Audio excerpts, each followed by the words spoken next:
Accounting for variance in machine learning benchmarks. We have two learning algorithms, A and B. We would like to compare them to know if A performs best.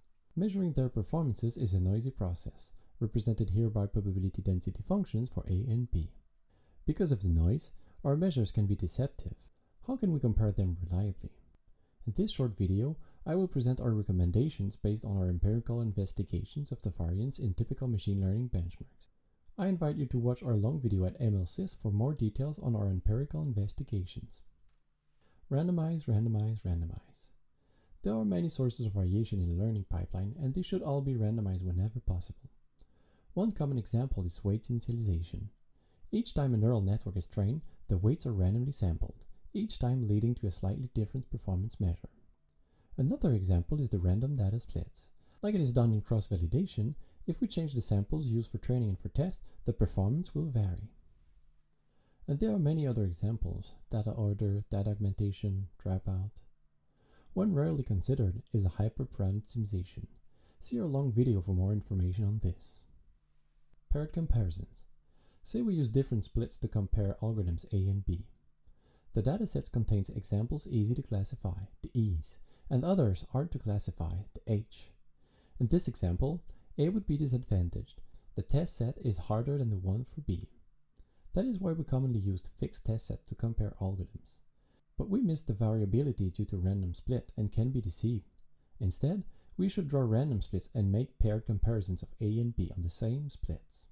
Sometimes, it is not possible to pair on some sources of variations.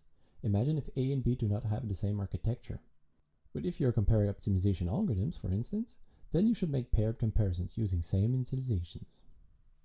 Instead of comparing average performances of A and B, we recommend using statistical tests based on the probability of A being greater than B.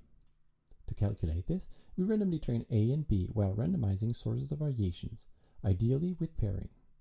Each block represents the performance of a training. The farther on the right, the better. We pick the best one, then train other pairs of A and B multiple times and compute the frequency at which A was better than B. This is the probability of A being greater than B on a given run. But this process is noisy. We must compute a confidence interval to account for the uncertainty. The confidence interval can be computed with percentile bootstrap. We have here 22 blocks representing probability of A being greater than B from your previous experiment. Each block is the outcome of a paired comparison.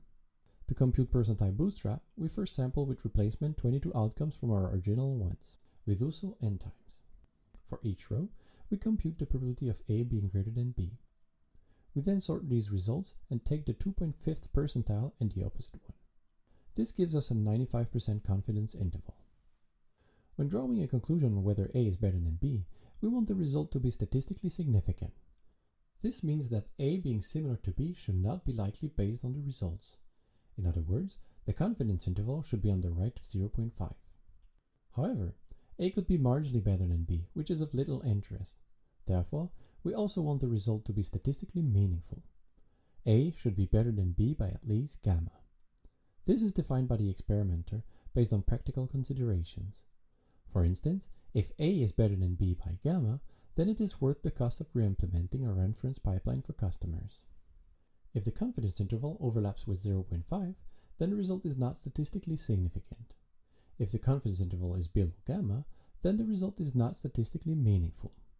The test can sometimes be either significant or meaningful. It must be both.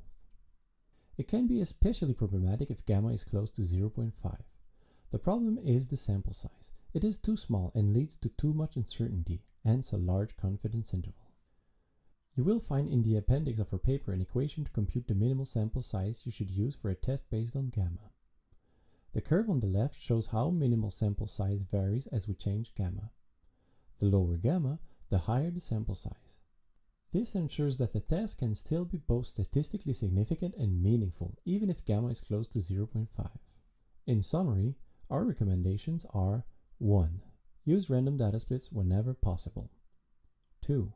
Randomize as many sources of variation as possible. And 3.